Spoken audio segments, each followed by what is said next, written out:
Hello, আসসালামু আলাইকুম।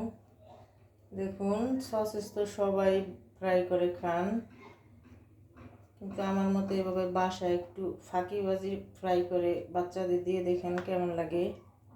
এই যে আমি সবগুলো সসেস এই যে এভাবে একটা এই যে এভাবে আমি কেটে কেটে নিচ্ছি, কেটে কেটে তারপরে আমার সবগুলো কাটা শেষ। এখন আমি এটাকে সয়া সস,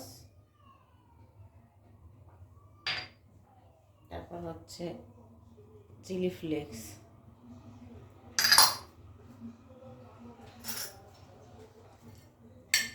দিয়ে তারপর এটাকে মাখিয়ে নেব, মাখিয়ে তারপর তেলে ফ্রাই করব।